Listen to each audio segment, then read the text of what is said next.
This week I'm going to talk about the album Visual Audio by State of Bengal.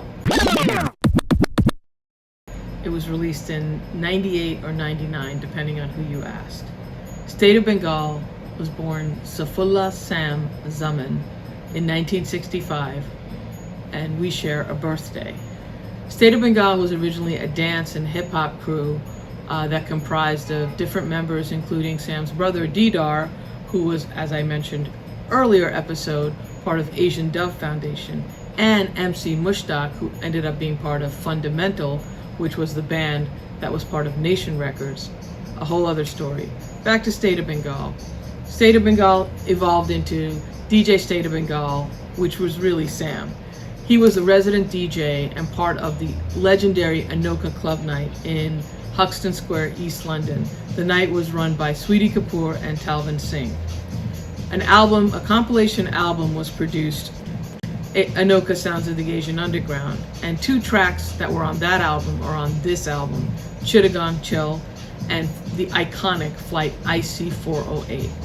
Sam's sounds, how do I describe the music? It sounds like London in the 90s, but it also has a lot of South Asian flavor, but a lot of deep, deep bass. And if you are going to listen to this music, make sure you have a sick sound system. He went on to produce 3 other records. 2 of them were on Real World, one was with Ananda Shankar, Ravi Shankar's nephew, and Pawan Das, a Bengali folk singer. This album was released on Bjork's label, One Little Indian, which has been renamed, because that was an inappropriate name, to One Independent Records.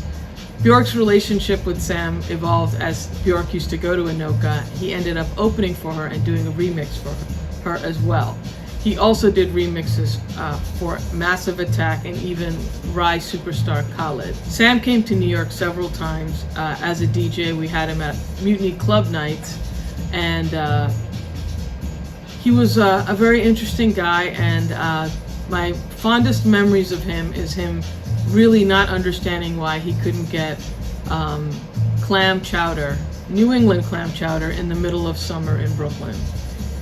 Unfortunately, Sam passed away in 2017 at the very young age of 50, but he influenced many, many, many producers and DJs, a whole generation of British Asians, and even me, who I ended up staying at his house several times when I would go record shopping in the UK. He was that generous, and because his home was his studio and also a place where people could crash on his sofa, BBC awarded him a special blue plaque, basically making his home to acknowledge all his contributions.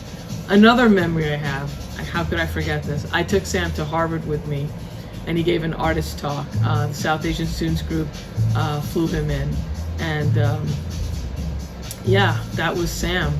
He will be missed greatly, and I encourage you to start exploring his work by his solo album and then going on to the other records.